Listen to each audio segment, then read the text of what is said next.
Eu sou Mário Persona e essas são as respostas que eu dei aos que me perguntaram sobre a Bíblia. E ele vai no versículo 17: obedecei a vossos pastores ou a vossos guias e sujeitai-vos a eles, porque velam por vossas almas como aqueles que hão de dar conta, para que o façam com alegria e não gemendo, porque isso não vos seria útil. Então também a sujeição, a submissão àqueles irmãos mais velhos, aos anciãos, aos que são os zeladores da Assembleia, é muito importante isso, porque se não tiver isso, vira bagunça. A Assembleia não é uma democracia. Lembre-se disso, não é uma democracia. Não é assim o voto da maioria ganha, nada disso. As igrejas evangélicas, elas têm diferentes costumes de escolher pastor. E é interessante, uma vez eu li a respeito, diz que umas fazem o seguinte: elas convidam 3, 4, 5 pastores que estão desempregados para irem pregar. Então eles vão, cada domingo um prega, depois que todos pregaram, ali o público lá, os membros da igreja evangélica, fazem uma votação para ver qual ganhou, qual foi o que agradou mais, né? E aí, quando um lá que agradou mais, eles contratam, né? Contrato, é emprego, né? Eles contratam o pastor para ser o pastor daquela igreja. Agora, veja como que funciona isso. Quer dizer, o cara que falou aquilo que o público queria escutar, esse ganha. Se foi um lá e falou a verdade, mas esse cara é muito rígido, esse não vai ser popular, não vai ter voto, não vai ser eleito. Por isso que no final ganha aqueles que falam o que o povo quer escutar. Ou então em outras denominações, isso já vem de cima, porque todas essas denominações têm um presidente, né? Um presidente mundial, um presidente nacional. Então muitas mandam já um pastor para uma determinada localidade para ser o pastor daquela localidade. Então nessas não tem nem a votação, não tem nem a eleição do pastor. Já vem pronto, ele já é trazido com a família e tal, alugam uma casa, um local para ele morar. É a própria organização que já decide tudo e põe o cara ali, seja ele bom ou ruim. Agora, isso tem alguns problemas também, porque quando acontece casos de adultério ou de pedofilia com o pastor, o que acontece com ele? Ele é removido daquela cidade e mandado para outra cidade onde ninguém conheça ele, para a denominação não cair no descrédito, né? Não tem essa de colocar em disciplina o pastor, não.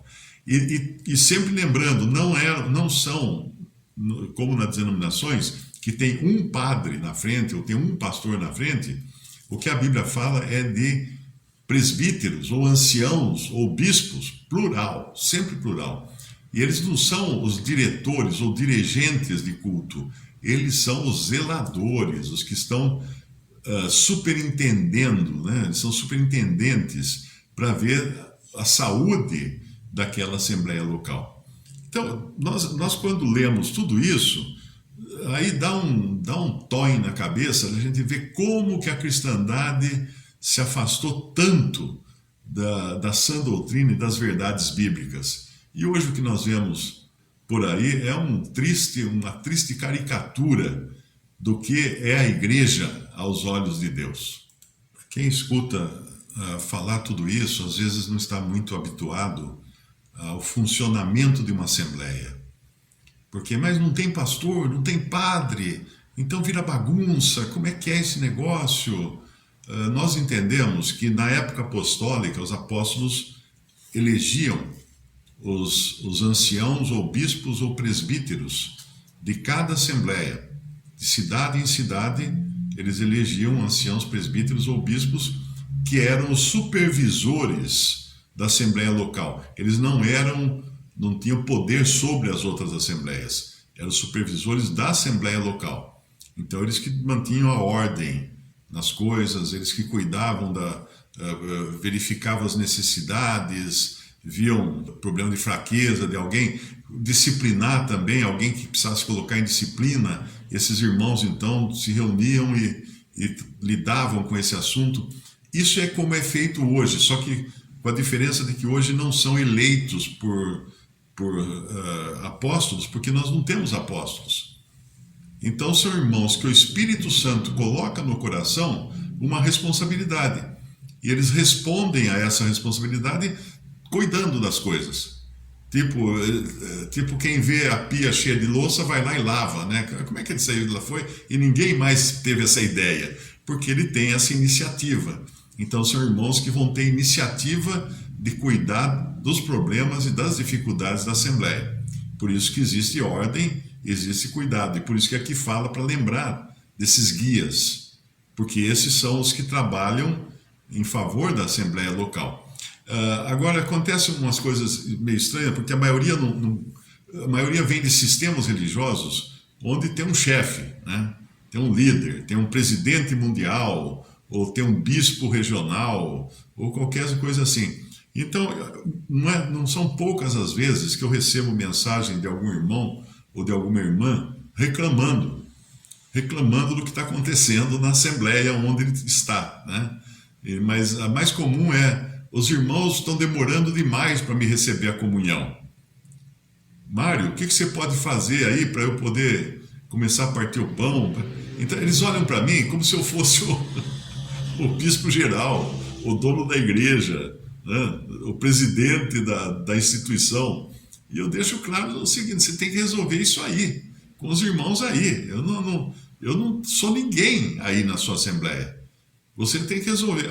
Teve um até que escreveu dizendo que não ia mais na reunião, porque já demorou muito para os irmãos recebê-lo em comunhão, ele não ia mais nas reuniões. Eu falei: olha, amigo, se você não entende a autoridade do Senhor que é dada à Assembleia, inclusive para receber alguém à comunhão ou tirar alguém da comunhão, então você não entendeu o que é a autoridade do Senhor, você não entendeu o que é a Assembleia. Então, não reclame para mim, eu não sou chefe de nada, né? Eu sou o último que fala, o primeiro que apanha.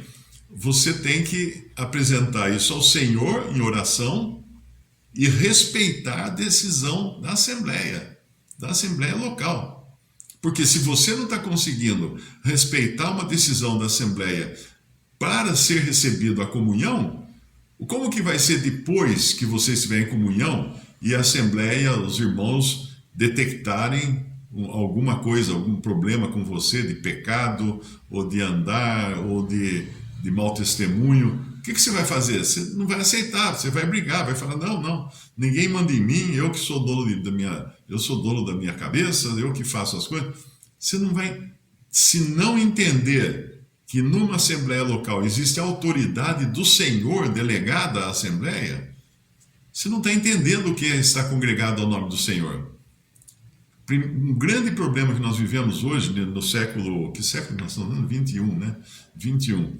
É que perdeu-se a noção de autoridade. Por isso que você vê menino batendo em professora, umas coisas absurdas que você vê, porque não tem mais a noção de autoridade. Eu sou do tempo que a professora entrava na sala de aula e ficava em pé. Não dava um pio, ninguém podia falar nada, não tinha... Né?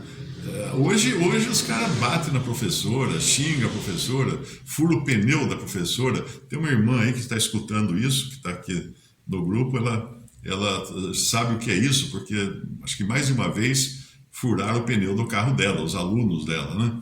Então, essa modernidade hoje, que não respeita mais a autoridade, tentam levar também para a Assembleia e não entendem que ali nós estamos debaixo de autoridade. A autoridade do Senhor, que é delegada à Assembleia, é exercida pela Assembleia com o auxílio desses irmãos anciãos, ou presbíteros ou bispos, mas que não são denominados, porém são levantados pelo Espírito Santo. E se você não entender isso, não pode estar congregado, né?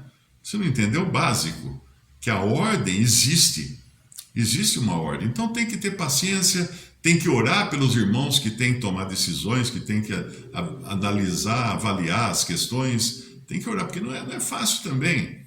Não é fácil também tomar decisões, avaliar as questões.